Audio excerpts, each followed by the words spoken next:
tudo bem? Boa tarde, Excelência. Tudo sim? Sou Aquiles. Pois não, Excelência. Direito Constitucional, ponto 2, né? Isso. A gente vai falar sobre família. Certo. Tá? Dentro dos vários institutos que estão regulados na Constituição, a família tem lá um espaço reservado à disposição sobre aspectos básicos, e o Supremo Tribunal já teve oportunidade de se manifestar em algumas situações sobre aspectos importantes do direito das famílias, né?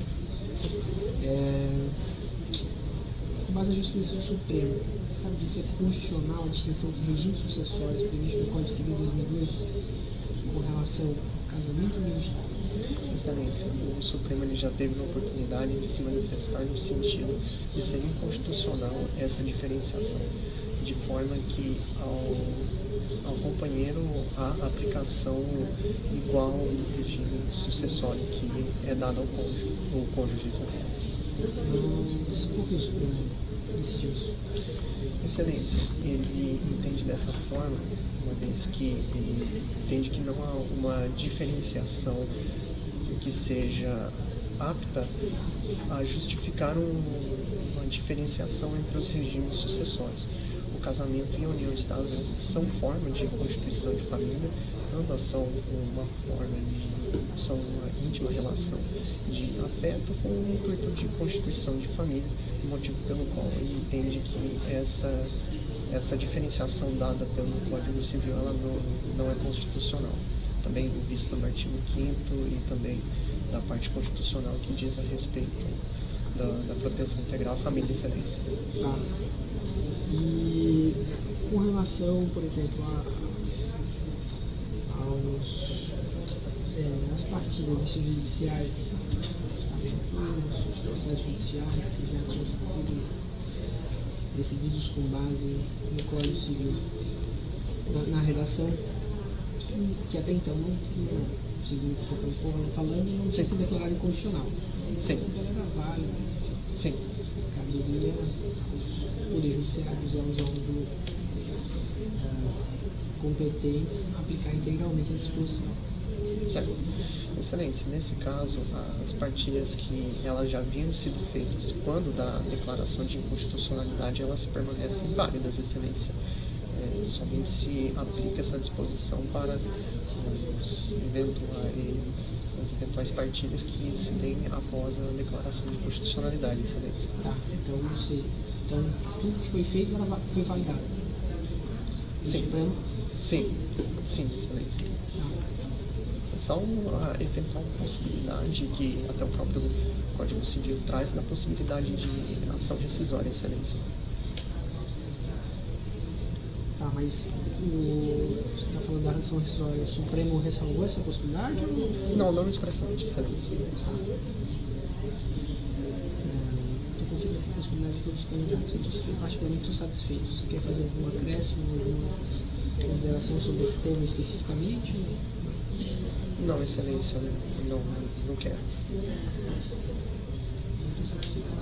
Obrigado.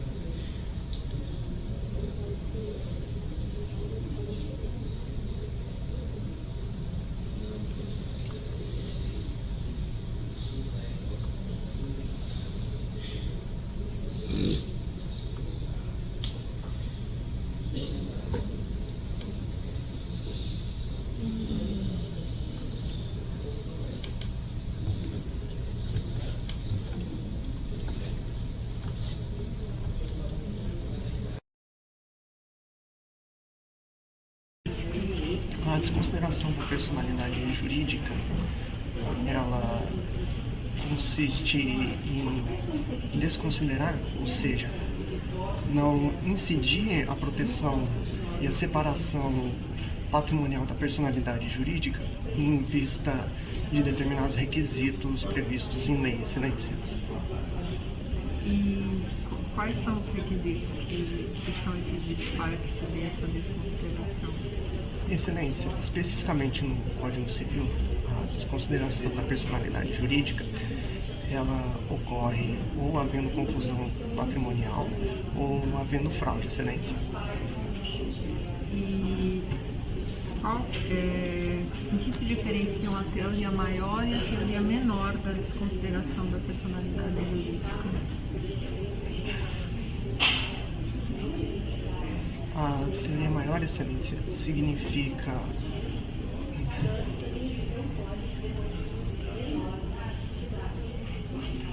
a teoria menor, Excelência, significa somente a necessidade de comprovação de inadimplência, enquanto a teoria maior significa a necessidade de comprovação desses requisitos, Excelência, de fraude ou de confusão patrimonial. E qual que é a posição do STJ com relação a essa teoria? Ele admite essa diferenciação? Sim, Excelência, ele admite essa diferenciação especificamente no Código Civil, somente aos requisitos, como dito, da ou confusão patrimonial ou da fraude. A teoria da desconsideração, que é menor, ela é aplicada no âmbito do direito do consumidor ou ainda no âmbito do direito ambiental, Excelência.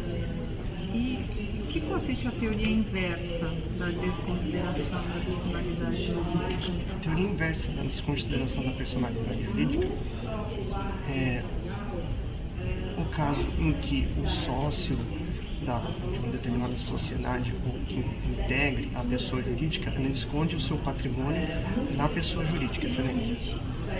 Dentre os bens que integram o patrimônio da pessoa jurídica.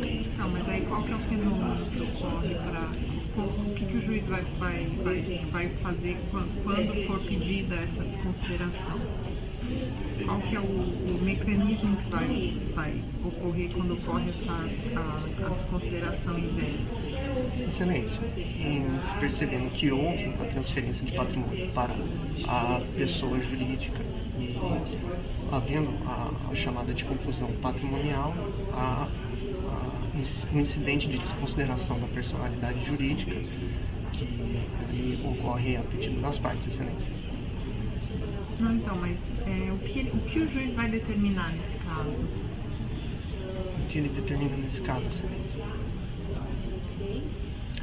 Nesse caso, Excelência, ele determina o retorno desse patrimônio que está com a empresa para o sócio, permitindo que a execução se faça em favor dos credores, Excelência. E com relação às sociedades coligadas, é admitida a desconsideração para atingir o patrimônio de uma sociedade coligada?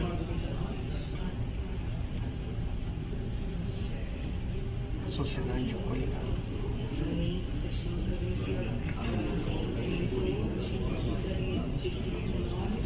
Excelência, no caso de sociedade coligada, não, Excelência, não há essa possibilidade.